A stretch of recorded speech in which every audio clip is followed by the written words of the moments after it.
Well, what's up, fam? It's me, DJ Brentley here. And today's video, I'm going to talk about how I come up with my playlists or my sets when I'm DJing at weddings specifically, moreover than anything else. So, because a lot of people have seen my YouTube channel, and it's true, a lot of my wedding sets are very similar.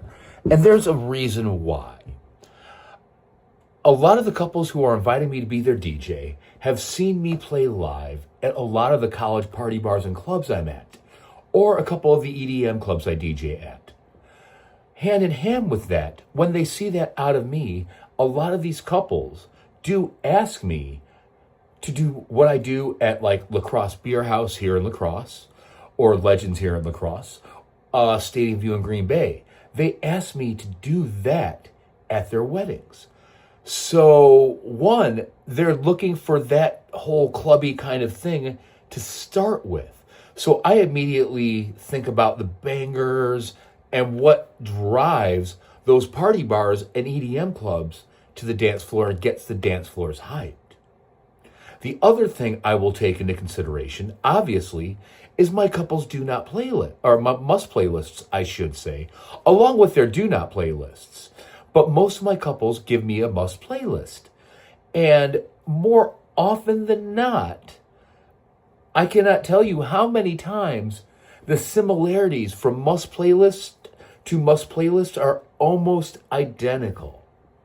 And in my computer, I have certain crates called like college or white girl wasted country. And in La Crosse, white girl wasted country is the party bar country, but it's only the bangers that get the women hyped, not the men. I really, when I DJ at the college party bars and clubs, I don't consider the men so much on the dance floor as I do making sure I have women on the dance floor. Because where the women are, the men are going to follow no matter what. So when I'm planning my sets at clubs, I'm definitively thinking about the women. In turn, a lot of that does come into play with wedding sets. And what the couples are asking me, like I was saying, is very indicative of what I do at the clubs. So I will take the best of both worlds, all their promise to plays, and then figure out what songs segue neatly from song to song of what they've given me. And so in the back of my head, when I'm looking at the 4 hours of reception dance time, I'm looking at the entire scope of the night.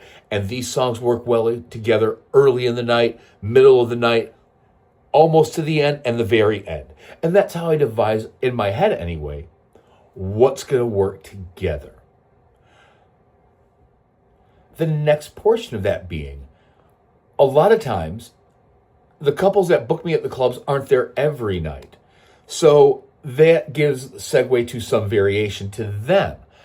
Their wedding guests are probably not, or unless it's a small group of them, at the club every night with them as well. Or they may have been years ago, but as they're in their mid to later 20s, they're not going out as much. So the wedding guests aren't seeing these sets every night as if they're looking at my channel every day and every night, so to speak. So each wedding, you can kind of get away with playing bits and pieces, as I like to call mini sets, at every wedding you're at, as long as the guests, and you'll see, in most weddings, the guests aren't repeating themselves unless it's once or twice a year. And when you see that, you just have to be cognizant of they may have heard some of these transitions or songs back to back, mix it up a little bit. And I now honestly try to do that with every wedding, but a lot of my must plays segue into what my sets turn out on my YouTube channel or at the weddings I'm a part of. So a lot of the must plays are definitely part of the most top 200 playlist songs for weddings. I won't argue that ever.